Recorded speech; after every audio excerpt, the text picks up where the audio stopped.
Demi harta, aku dipaksa menikah, tapi aku kabur dari pelaminan. Siapa sangka, pria yang kutinggalkan justru kembali untuk menjadi sekutuku melawan keluarga yang menjebak kami berdua. Assalamualaikum warahmatullahi wabarakatuh. Kalian dari mana aja nih? Absen yuk, jangan lupa subscribe. Buat yang sudah subscribe, semoga selalu diberkahi kebaikan dan rezeki yang mengalir. Gaun pengantin putih tulang ini terasa seperti belenggu yang mengikat, bukan pakaian suci yang seharusnya membawa kebahagiaan. Setiap payet yang berkilauan di sepanjang kainnya seolah-olah adalah air mata yang menumpuk di sudut mataku. Aku duduk di depan cermin rias, menatap pantulan diriku sendiri yang nyaris tak ku kenali. Wajahku dipoles dengan riasan sempurna, jilbab satin yang tersemat rapi membingkai wajahku, namun mata di balik lapisan eyeliner tebal itu kosong. Mereka memancarkan ketakutan, bukan kebahagiaan yang semestinya. Tangan ibu menggenggam tanganku yang dingin. "Nimas," suaranya bergetar, "ini demi kita. Demi adik-adikmu." Aku tahu kalimat itu bukan untuk meyakinkanku, melainkan untuk meyakinkan dirinya sendiri. Aku bisa melihat pantulan cermin yang memantulkan kesedihan mendalam di mata beliau. Ibu berusaha tersenyum, tapi senyum itu tak pernah sampai ke matanya. Aku tahu, hatinya hancur sama sepertiku. Beberapa bulan lalu, hidup kami baik-baik saja, bahkan bisa dibilang sangat nyaman. Ayah adalah seorang pengusaha properti yang sukses. Kami tinggal di rumah yang besar, mobil kami lebih dari satu, dan aku bisa melanjutkan studi pasca sarjana. Segalanya berubah dalam semalam. Salah satu rekan bisnis ayah, yang ternyata adalah serigala berbulu domba, menipu ayah hingga bisnisnya hancur. Utang menumpuk, aset disita, dan kami jatuh miskin. Di tengah keputusasaan itu, datanglah tawaran dari keluarga Hardiman. Keluarga terkaya di kota ini. Mereka tidak datang dengan simpati, melainkan dengan sebuah proposal yang dingin dan pragmatis. Mereka akan melunasi semua utang keluarga kami, mengembalikan sebagian aset ayah, dan memberikan jaminan hidup yang layak untuk kami sekeluarga. Syaratnya hanya satu, aku harus menikah dengan putra tunggal mereka, Dimas Hardiman. Aku tak pernah bertemu Dimas secara pribadi, hanya mendengar namanya. Di lingkaran sosialita, ia dikenal sebagai pria tampan dengan reputasi buruk. Sombong, angkuh, dan playboy. Ia tidak pernah mau terikat, dan selalu seenaknya sendiri. Gosipnya, ia juga setuju menikah denganku hanya karena ayah dan ibunya muak dengan kebiasaannya dan ingin ia dijinakkan. Seolah aku ini pawang singa. Ayah sempat menolak mentah-mentah tawaran itu. Harga dirinya tak sanggup menerima kenyataan bahwa ia harus menjual putrinya sendiri. Namun, saat surat peringatan dari bank dan ancaman lelang rumah datang, beliau tak punya pilihan. Aku melihat bagaimana tubuhnya yang kokoh tiba-tiba terlihat rapuh. Aku melihat bagaimana rambutnya yang dulu hitam pekat, tiba-tiba memutih di sana-sini dalam waktu singkat. Aku tidak tega melihat orang tuaku menderita. Aku adalah anak sulung. Aku punya tanggung jawab. Jadi, dengan segenap keberanian yang tersisa, aku bilang, "Aku bersedia, Ayah." Ayah menatapku dengan mata berkaca-kaca, memelukku erat seolah itu adalah pelukan perpisahan. Aku membalas pelukannya, mencoba menahan tangis yang sudah lama mengering di dalam dada. Sejak hari itu, aku bagai robot yang hidup tanpa jiwa. Menjalani hari-hari persiapan pernikahan, mencoba tersenyum di depan para perancang gaun dan catering, padahal hatiku berteriak meminta kebebasan. Hari ini, semuanya tiba. Grand Ballroom Hotel Bintang 5 ini dipenuhi oleh ribuan tamu undangan. Mereka semua adalah para sosialita, pengusaha, dan politikus yang ingin melihat bagaimana keluarga Hardiman menggelar pesta terakbar tahun ini. Mereka melihatku sebagai boneka yang beruntung. Menikah dengan pria kaya raya, menjadi ratu dalam semalam. Mereka tidak tahu aku sedang berjalan menuju penjara. Musik orkestra mulai mengalun, merdu namun terasa seperti melodi kematian bagiku. Tangan ayah menggenggam lenganku, menuntunku berjalan di atas karpet merah yang terbentang panjang. Setiap langkahku terasa berat, seperti ribuan batu menempel di kakiku. Aku menunduk, tak sanggup melihat ke depan, di mana seorang pria dengan jas mahal menungguku. Dia tidak tersenyum. Raut wajahnya datar, matanya dingin. Seolah ia sedang menunggu kedatangan barang dagangan, bukan mempelai wanita. Saat aku sampai di tengah jalan, pandanganku tak sengaja tertuju pada barisan tamu di sisi kanan. Aku melihat ibu yang berdiri di samping adik perempuanku, Intan. Matanya bengkak. Ia berusaha menyembunyikan tangisnya. Di belakangnya, Intan menatapku dengan tatapan memohon. "Jangan, Kak." Bibirnya bergerak tanpa suara. Adikku, yang masih sangat polos, tidak bisa membayangkan bagaimana hidupku akan berubah setelah ini. Tiba-tiba, sebuah suara bergema di pikiranku. Suara hati yang sudah lama kubungkam. "Kau tidak berhak menyerahkan hidupmu begitu saja." Aku melirik ke depan, menatap punggung ayah yang tegap, namun begitu rapuh. Lalu ke arah Dimas, yang tetap berdiri tanpa ekspresi. Dia menunggu persembahan. Di saat itulah, sebuah keberanian gila muncul entah dari mana. Selama ini aku hanya memikirkan keluargaku, tapi aku lupa satu hal, diriku sendiri. Apakah hidupku hanya sebatas untuk dijual? Untuk dijadikan jaminan? Aku berhak bahagia, aku berhak memilih. Dan kebahagiaanku bukan ada di balik punggung pria arogan itu. Ayah baru saja akan menuntun tanganku menuju Dimas. Tanganku sudah terulur, nyaris menyentuh jemari dinginnya. Semua mata, semua kamera, tertuju padaku. Detik itu, aku menarik tanganku dari genggaman ayah. Ayah menatapku terkejut. "Aku minta maaf, Ayah," bisikku lirih, "hanya untuk kami berdua." Orkestra berhenti. Tiba-tiba sunyi. Semua orang kebingungan. Ayah mencoba menggenggam tanganku lagi, tapi aku melangkah mundur. Semua orang mulai berbisik-bisik, menatapku. Ibu menutup mulutnya.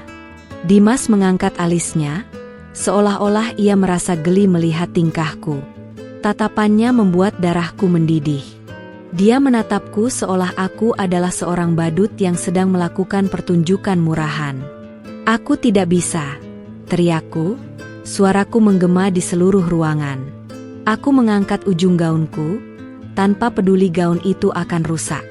Aku berbalik, dan mulai berlari, menuju pintu keluar.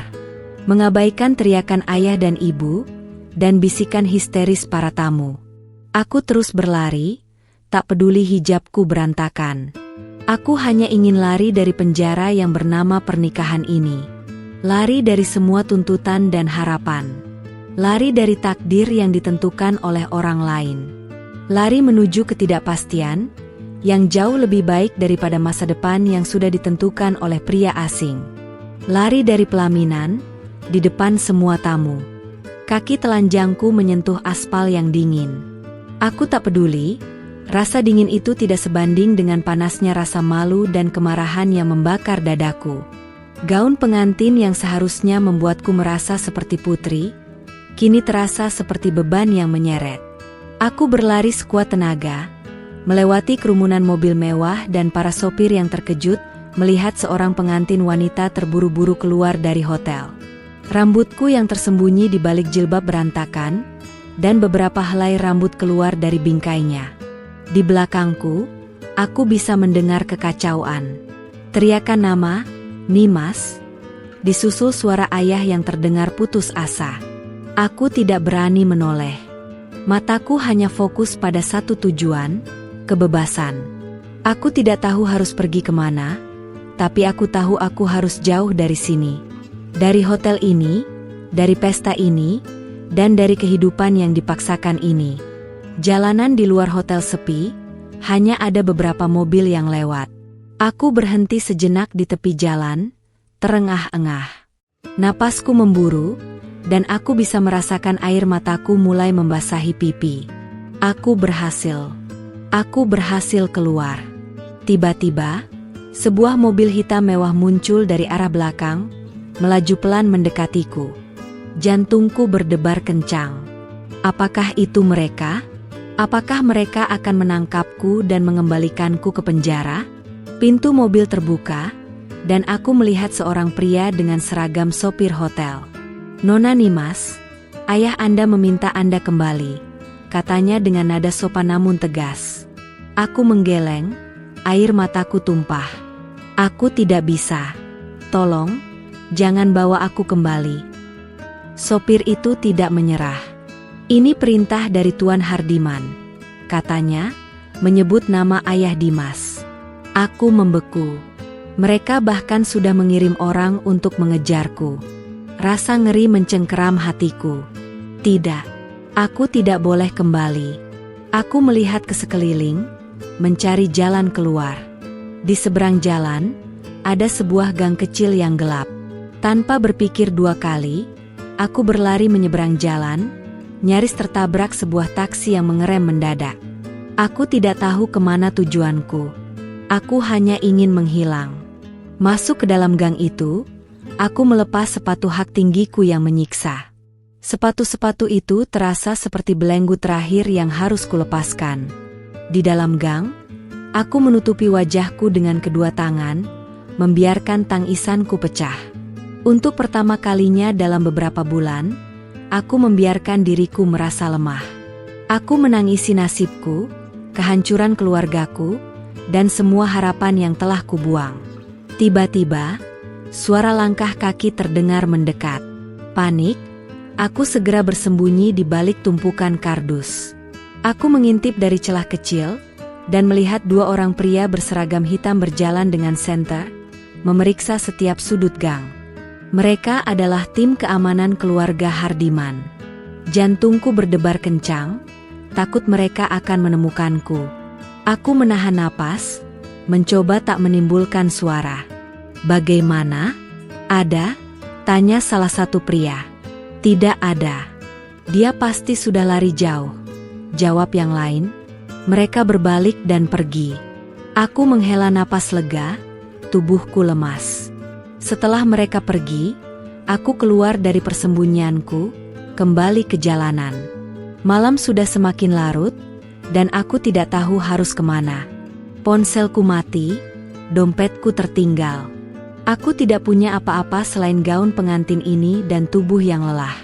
Aku berjalan tanpa tujuan, air mataku terus mengalir. Aku melihat pantulan diriku di etalase toko.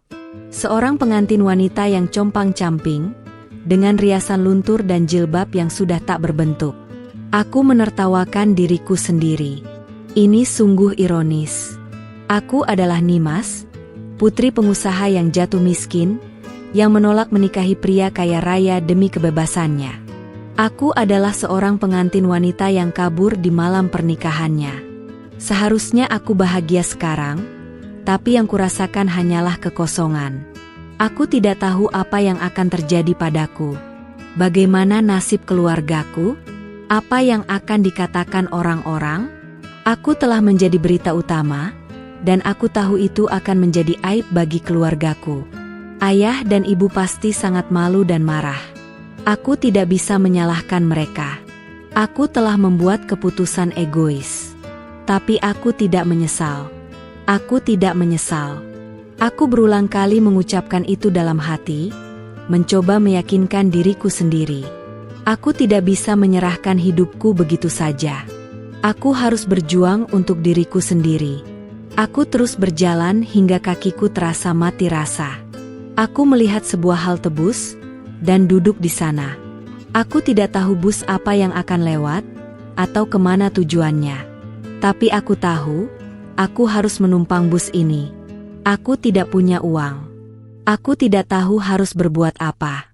Di sana, di halte yang sepi, aku menatap langit malam yang gelap, yang dihiasi dengan sedikit bintang.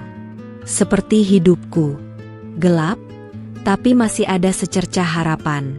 Mungkin aku tidak tahu apa yang menungguku di depan sana. Mungkin kesulitan, mungkin penderitaan, atau mungkin kebahagiaan. Tapi aku tahu satu hal, aku akan menghadapinya dengan berani. Dengan tekad yang baru. Aku telah mengambil langkah pertama, dan aku tidak akan menyerah. Aku akan berjuang. Berjuang untuk hidupku, berjuang untuk kebebasanku. Malam itu, di halte bus yang sepi, aku bukan lagi Nimas yang lemah dan pasrah. Aku adalah Nimas yang baru. Siap menghadapi semua tantangan yang ada. Pagi datang dengan kabut tipis dan udara dingin yang menusuk. Aku terbangun dengan tubuh menggigil dan kepala pusing. Aku tertidur di halte bus. Gaun pengantinku kotor dan lepek. Riasanku luntur, meninggalkan noda hitam di bawah mataku. Aku terlihat seperti hantu. Perutku keroncongan, dan tenggorokanku kering. Aku tidak tahu sudah berapa lama aku berada di sini. Sebuah suara membangunkanku. Nak, kamu tidak apa-apa.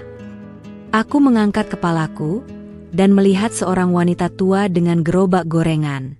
Dia menatapku dengan tatapan khawatir. Aku tidak bisa menjawab. Air mataku kembali menumpuk di sudut mata. Wanita tua itu meletakkan gerobaknya, dan mengambilkan sebotol air mineral dari dalam keranjang. Minumlah, katanya. Kamu terlihat sangat lelah. Aku mengambil air itu, dan menengguknya hingga habis. Aku menatap wanita tua itu, dan air mataku tumpah. Aku tidak tahu harus kemana. Wanita itu duduk di sampingku, mengusap punggungku. Tidak apa-apa, nak, ceritakanlah. Mungkin aku bisa membantu. Aku tidak tahu mengapa, tapi aku merasa nyaman dengan kehadirannya. Aku menceritakan semuanya. Tentang keluargaku, tentang utang ayah, tentang pernikahan paksa, dan tentang pelarianku. Wanita itu mendengarkan dengan sabar. Dia tidak menyela, tidak menghakimi. Saat aku selesai bercerita, dia hanya memelukku erat. Kamu sangat berani. Katanya, kamu berhak bahagia. Jangan pedulikan apa kata orang. Aku menangis terseduh-seduh di dalam pelukannya. Wanita itu melepaskan pelukannya, dan mengambil beberapa gorengan dari gerobaknya. Makanlah, nak, kamu butuh energi. Aku mengambil gorengan itu, dan memakannya perlahan. Rasanya sangat lezat. Namanya adalah Bei Sariah. Dia tinggal di sebuah rumah kecil di pinggir kota.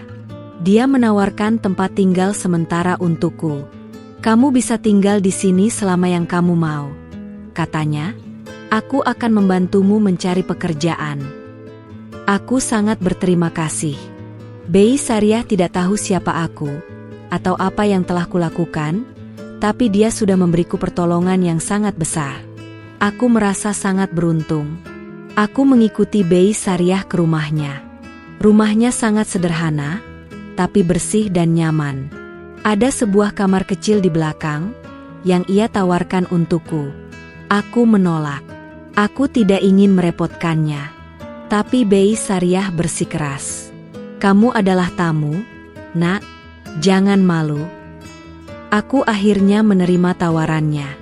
Malam itu, aku mandi, dan mengenakan pakaian lama Bei Sariah. Itu terlalu besar untukku, tapi aku merasa sangat nyaman.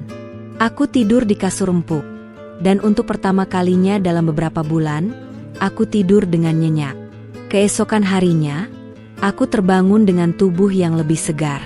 Aku membantu Bei Sariah membersihkan rumah, dan menyiapkan sarapan.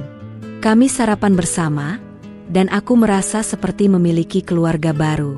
Setelah sarapan, Bei Sariah membawaku ke sebuah toko kelontong di dekat rumahnya. Ini toko temanku, katanya. Dia butuh bantuan. Kamu bisa bekerja di sini. Aku sangat gembira. Aku tidak tahu apa-apa tentang pekerjaan ini, tapi aku bersedia belajar. Pemilik toko kelontong itu adalah seorang wanita muda bernama Diana. Dia sangat ramah, dan bersedia mengajariku segalanya. Dia tidak tahu siapa aku.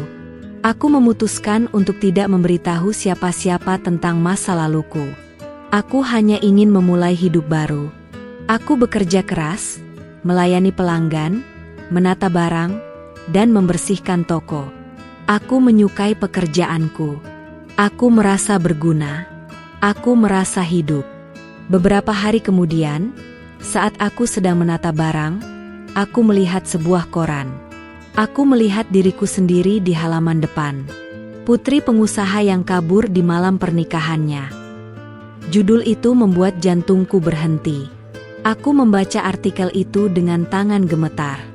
Berita itu merinci semua yang telah terjadi. Tentang keluarga Hardiman, tentang hutang ayah, dan tentang pelarianku. Aku membaca kata-kata tajam yang ditulis oleh para jurnalis. Mereka menyebutku bodoh, egois, dan tidak tahu berterima kasih. Mereka mengatakan aku telah menghancurkan keluargaku sendiri. Air mataku tumpah. Aku tahu mereka benar. Aku telah membuat keputusan egois. Aku menundukkan kepalaku, mencoba menyembunyikan wajahku dari pelanggan yang lalu lalang. Tiba-tiba, sebuah tangan menyentuh pundakku. Aku mengangkat kepalaku dan melihat Diana. Dia menatap koran di tanganku, lalu menatapku. "Itu kamu?"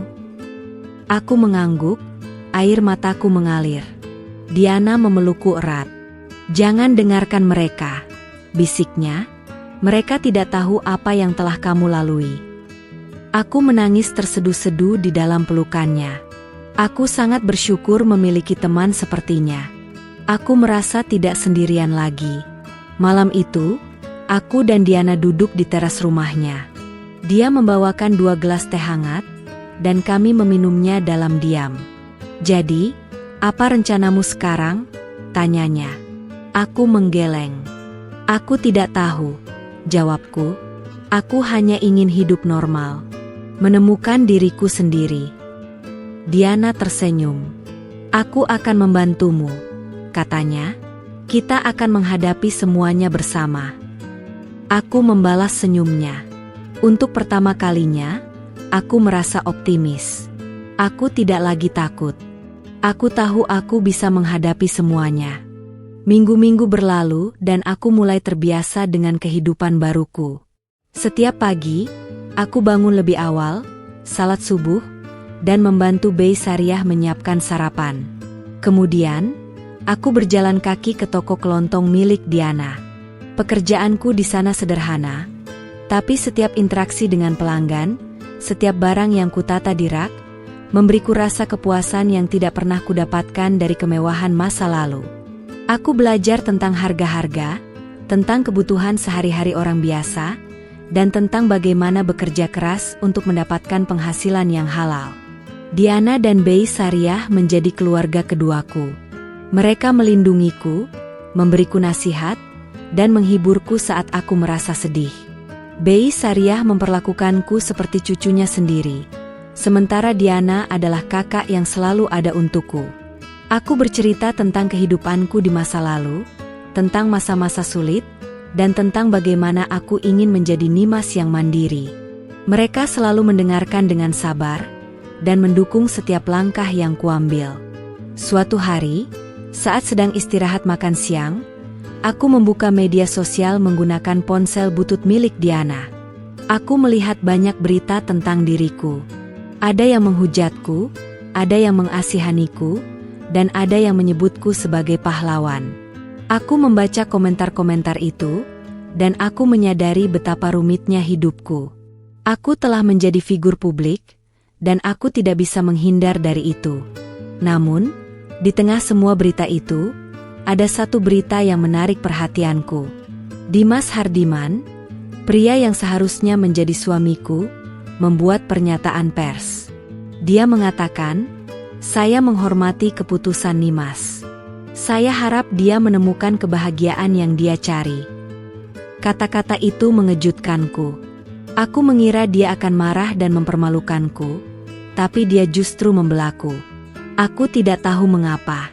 Apakah dia benar-benar tulus? Atau itu hanya akting untuk menjaga reputasi keluarganya? Aku tidak tahu. Yang jelas, kata-katanya membuatku merasa sedikit lega. Setidaknya, dia tidak akan mengejarku. Di malam hari, aku dan Diana kembali ke rumah Bey Sariah. Kami makan malam bersama, dan kemudian kami duduk di teras belakang, menatap langit malam. Diana menyentuh lenganku. "Kamu tidak perlu khawatir, Nimas," katanya. "Kamu sudah aman di sini. Tidak ada yang akan menemukanmu." Aku tersenyum. "Aku tahu," jawabku. "Aku hanya berharap ayah dan ibu baik-baik saja." Aku memejamkan mataku, mencoba membayangkan wajah ayah dan ibu. Aku merindukan mereka. Aku ingin menelepon mereka, tapi aku tahu aku tidak bisa. Aku tidak ingin membahayakan mereka. Aku tidak ingin mereka terlibat dalam masalahku. Aku harus melindungi mereka dari jauh. Hari-hari berikutnya, aku terus bekerja keras. Aku membantu Diana mengelola toko, dan Bey Sariah mengajariku cara membuat gorengan. Aku bahkan mencoba membuat beberapa gorengan, dan rasanya lumayan enak. Bey Sariah mengatakan aku punya bakat. Aku tertawa. Aku tidak pernah membayangkan diriku akan menjadi penjual gorengan, tapi aku menyukainya. Satu malam, saat sedang pulang, aku melihat sebuah mobil hitam mewah diparkir di dekat rumah Bey Sariah. Jantungku berdebar kencang. Apakah itu mereka? Apakah mereka akhirnya menemukanku? Aku bersembunyi di balik pohon, menunggu. Pintu mobil terbuka, dan seorang pria keluar. Dia tidak terlihat seperti orang-orang dari keluarga Hardiman. Dia memakai jaket kulit dan celana jeans, dan terlihat sangat santai. Aku menghela napas lega. Aku salah sangka. Aku berjalan keluar dari persembunyianku, dan pria itu menoleh. Matanya menatapku, dan aku merasa aneh. Dia tidak terlihat seperti orang yang akan mencariku. Dia hanya terlihat seperti orang biasa. Aku berjalan cepat, mencoba mengabaikannya. Tapi dia mengikuti.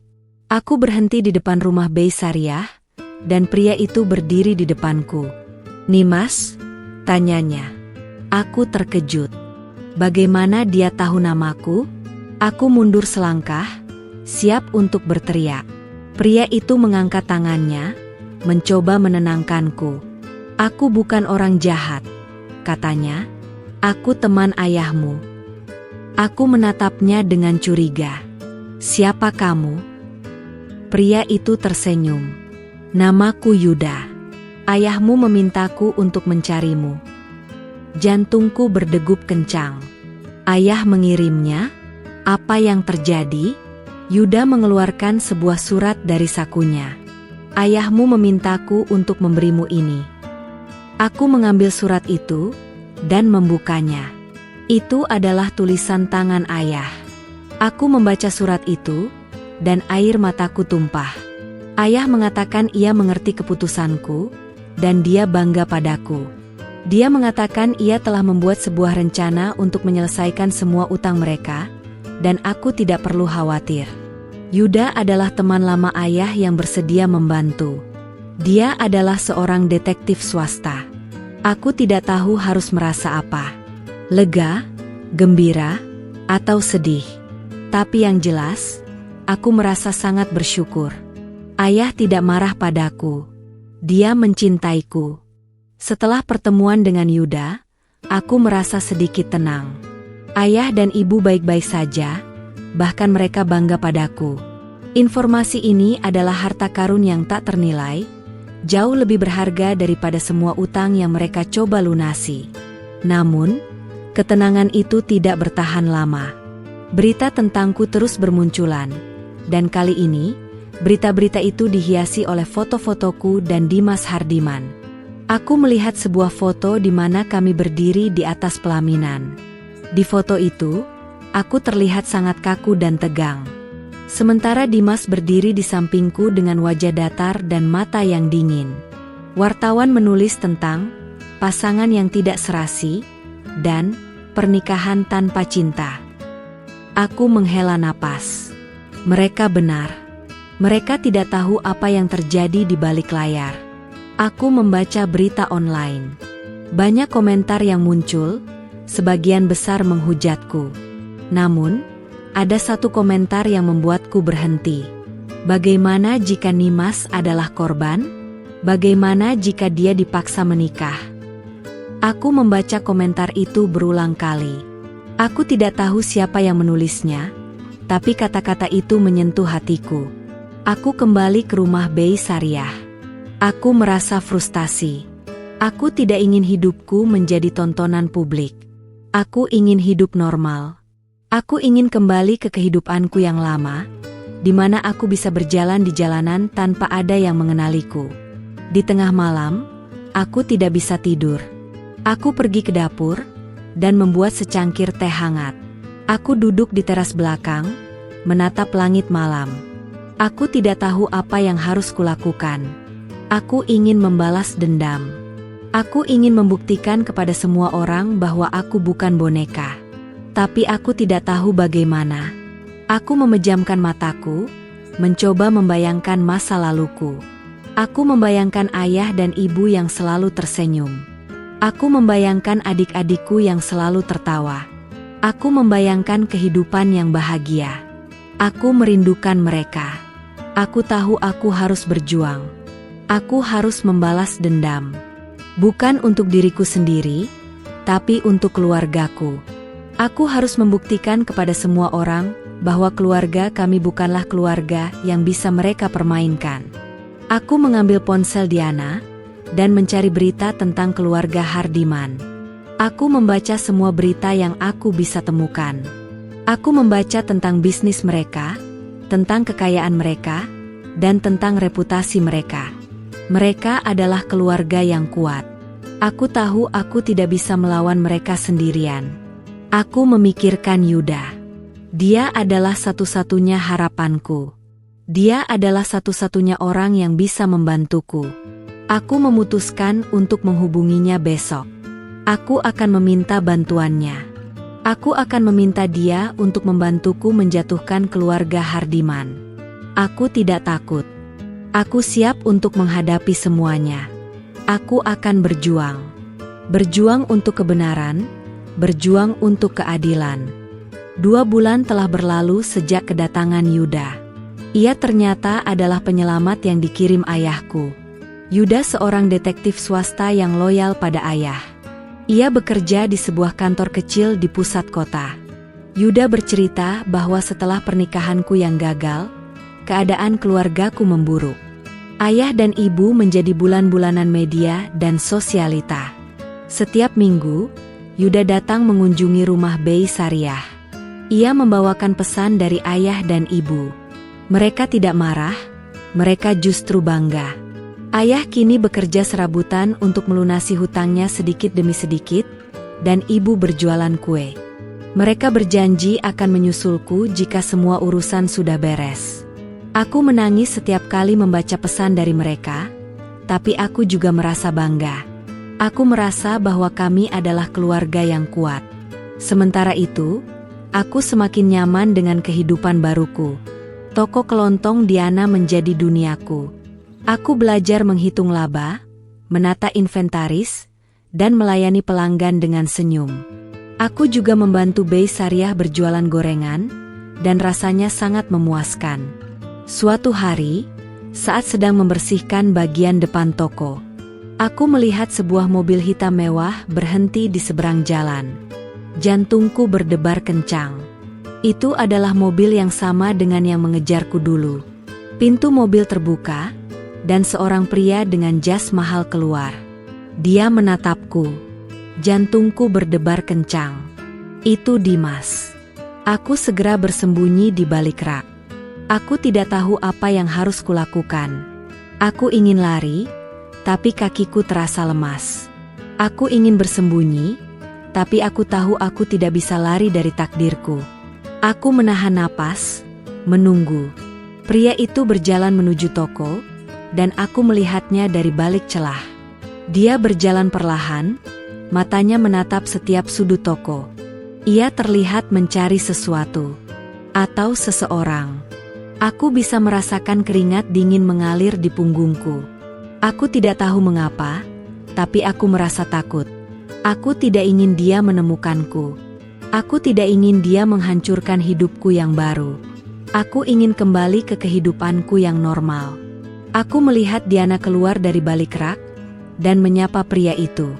"Ada yang bisa kubantu, Pak?" tanyanya. Dimas menatap Diana dan kemudian menatapku. Aku menundukkan kepalaku, mencoba menyembunyikan wajahku. Dimas tersenyum. "Saya hanya mencari barang," katanya. "Apakah Anda mengenal Nimas?" Diana terkejut. Dia menatapku dan kemudian menatap Dimas. "Nimas?" tanyanya. "Saya tidak mengenalnya." Aku merasa lega. Diana melindungiku. Dimas menatap Diana dan kemudian menatapku lagi. Dia tahu aku ada di sini. "Saya hanya ingin berbicara dengannya," katanya. "Saya bukan orang jahat." Aku mengangkat kepalaku dan menatapnya. Matanya terlihat tulus. Ia tidak terlihat seperti pria arogan yang kulihat di pesta pernikahan. Ia terlihat seperti pria yang putus asa. "Maaf, Pak," kata Diana. "Saya tidak bisa membantu Anda." Dimas menghela napas dan menatapku. "Saya mengerti," katanya. "Kalau begitu, saya pergi." Ia berjalan keluar dari toko dan masuk ke dalam mobilnya. Ia mengemudikan mobilnya pergi, dan aku menghela napas lega. Aku merasa lega, tapi juga aneh. Malam itu, aku dan Diana duduk di teras belakang. "Siapa dia?" tanya Diana. "Dia adalah pria yang seharusnya menikah denganku," jawabku. Diana terkejut. "Dan dia mencarimu?" tanyanya. Aku mengangguk. "Aku tidak tahu mengapa," jawabku. "Aku merasa bingung. Aku tidak tahu apa yang Dimas inginkan dariku. Aku tidak tahu mengapa dia mencariku. Aku tidak tahu mengapa ia tiba-tiba berubah. Aku tidak tahu apa yang harus kulakukan. Aku memutuskan untuk tidak memikirkannya. Aku memiliki kehidupan yang baru sekarang, dan aku tidak ingin masa lalu menghancurkannya. Aku akan terus maju, dan aku tidak akan menyerah. Aku akan berjuang. Berjuang untuk hidupku, berjuang untuk kebahagiaanku." Setelah kejadian itu, aku menjadi lebih berhati-hati. Aku tidak lagi merasa aman. Aku merasa bahwa Dimas akan kembali. Aku tidak tahu mengapa, tapi aku merasa dia tidak akan menyerah. Aku merasa ia memiliki agenda tersembunyi. Suatu hari, saat aku sedang bekerja, seorang wanita parubaya datang ke toko. Dia memakai pakaian yang sederhana, tapi matanya terlihat cerdas. Dia membeli beberapa barang, dan kemudian menatapku. "Kamu Nimas?" tanyanya. Aku terkejut. Aku tidak tahu siapa dia. Aku mengangguk. Wanita itu tersenyum. "Namaku Wina. Aku adalah teman ibumu." Aku terkejut. Aku tidak pernah mendengar nama ini. "Ibumu memintaku untuk mencarimu," katanya. "Dia ingin memberitahumu sesuatu." Aku sangat gembira. Akhirnya, aku bisa mendengar kabar langsung dari ibu. Aku mengikuti Wina ke sebuah kafe kecil di dekat toko. Kami duduk di sana, dan Wina menceritakan semuanya. Dia adalah teman lama ibu yang bekerja di kantor ayah Dimas. Dia adalah saksi mata dari semua kejadian yang terjadi. Dia mengatakan bahwa keluarga Hardiman tidak hanya ingin menikahkan Dimas denganku. Mereka juga ingin mengambil alih bisnis ayahku.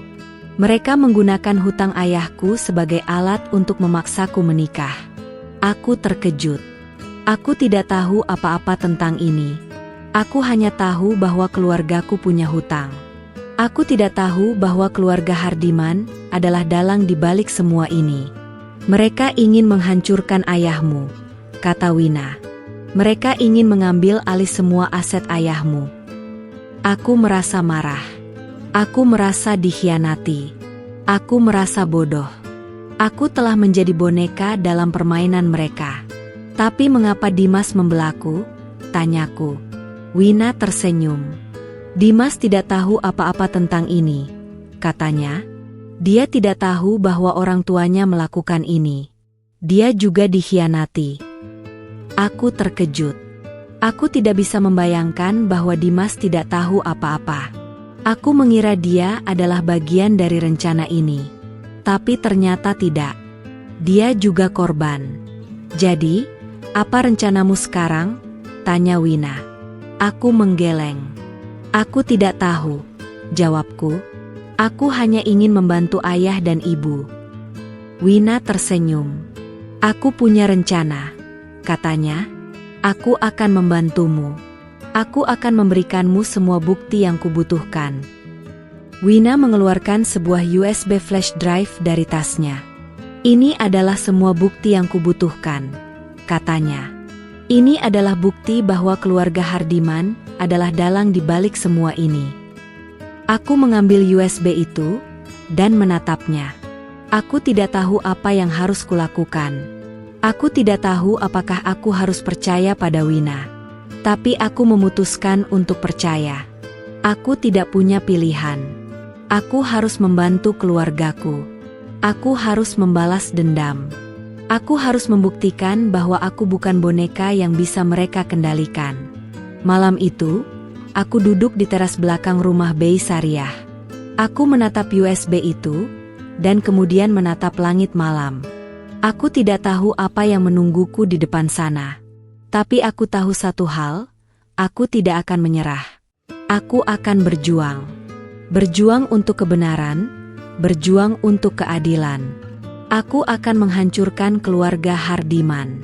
Aku akan membuktikan kepada semua orang bahwa aku bukan pengantin yang kabur, tapi seorang wanita yang berjuang untuk kebebasannya. Aku tidak akan membiarkan mereka lolos begitu saja. Aku menghubungi Yuda dan menceritakan semua yang kudengar dari Wina. Yuda terkejut, tapi juga tidak terlalu heran. Aku sudah menduga ada yang tidak beres, katanya, tapi aku tidak punya bukti. Aku memberikan USB drive dari Wina, dan ia berjanji akan mempelajarinya. Ia mengatakan ia akan membantuku.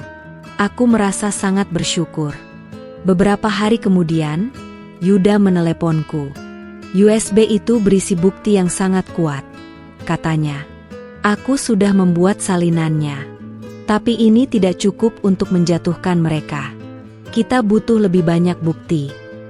Aku menghela napas. Apa yang harus kita lakukan? Tanyaku. Aku punya rencana, katanya. Aku butuh bantuanmu. Yuda memintaku untuk bertemu di sebuah tempat yang rahasia. Aku setuju. Aku pergi ke sana dengan hati-hati. Aku tidak ingin ada yang tahu. Aku tidak ingin mengambil risiko. Tempat itu adalah sebuah gudang kosong di pinggir kota. Aku masuk ke dalamnya dan melihat Yuda. Tapi ada satu orang lagi, Dimas. Jantungku berdebar kencang. Aku terkejut. Aku tidak tahu apa yang harus kulakukan. Aku ingin lari, tapi kakiku terasa lemas. Yuda menyentuh lenganku. Jangan takut, katanya. Dia ada di pihak kita. Dimas menatapku. Matanya terlihat tulus. Ia tidak terlihat seperti pria arogan yang kulihat di pesta pernikahan. Ia terlihat seperti pria yang putus asa. Aku minta maaf, katanya. Aku tidak tahu apa yang terjadi. Aku tidak tahu bahwa orang tuaku melakukan ini. Aku tidak bisa menjawab. Aku hanya menatapnya, bingung.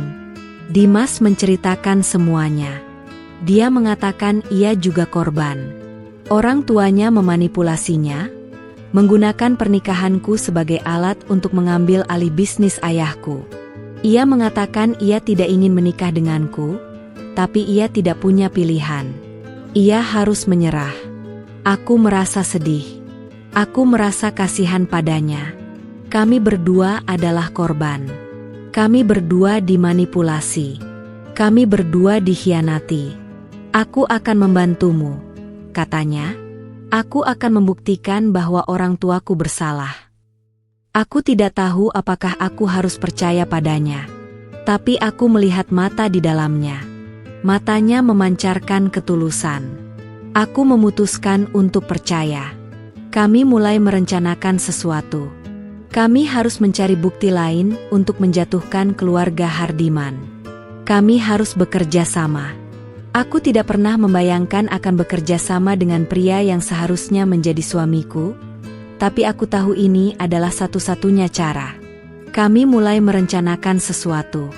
Kami akan menyusup ke kantor keluarga Hardiman. Kami akan mencari bukti lain. Kami akan membuktikan bahwa mereka bersalah. Kami akan membalas dendam. Kami akan mendapatkan keadilan. Malam itu, kami duduk di gudang kosong.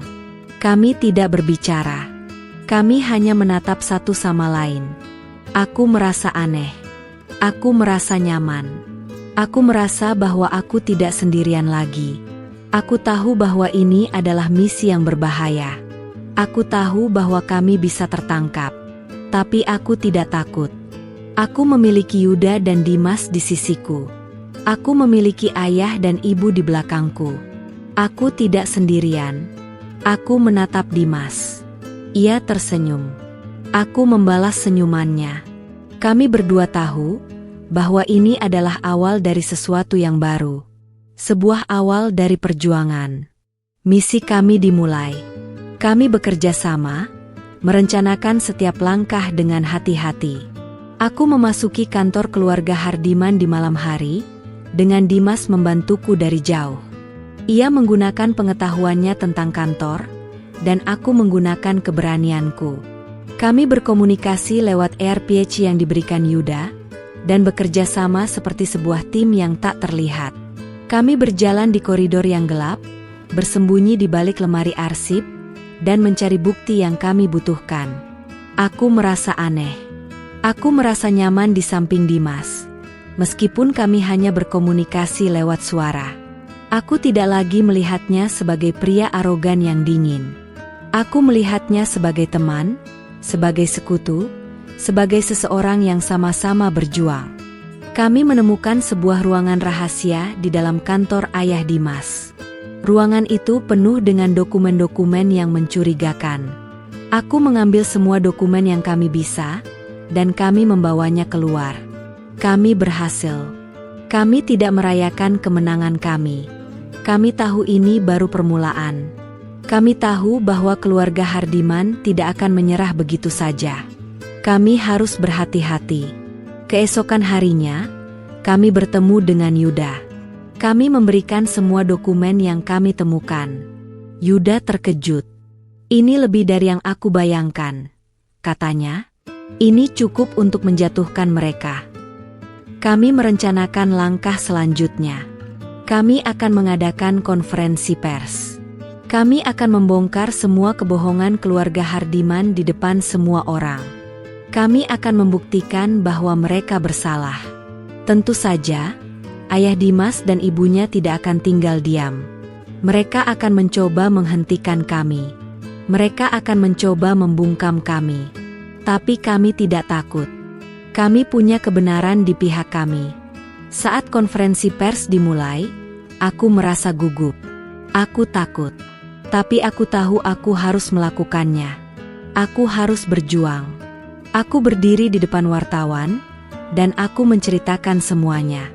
Tentang bagaimana keluargaku ditipu, tentang bagaimana aku dipaksa menikah, dan tentang bagaimana keluarga Hardiman adalah dalang di balik semua ini. Aku menunjukkan semua bukti yang kami temukan. Wartawan terkejut. Mereka tidak percaya apa yang mereka dengar. Tapi bukti-bukti itu berbicara dengan sendirinya. Berita itu menyebar dengan cepat. Keluarga Hardiman menjadi bulan-bulanan media. Mereka menjadi aib. Mereka menjadi musuh publik. Malam itu, aku duduk di teras belakang rumah Bey Sariah. Aku merasa lega. Aku merasa gembira. Aku telah berhasil. Aku telah membalas dendam. Aku telah mendapatkan keadilan. Dimas datang dan duduk di sampingku. Kamu sangat berani, katanya.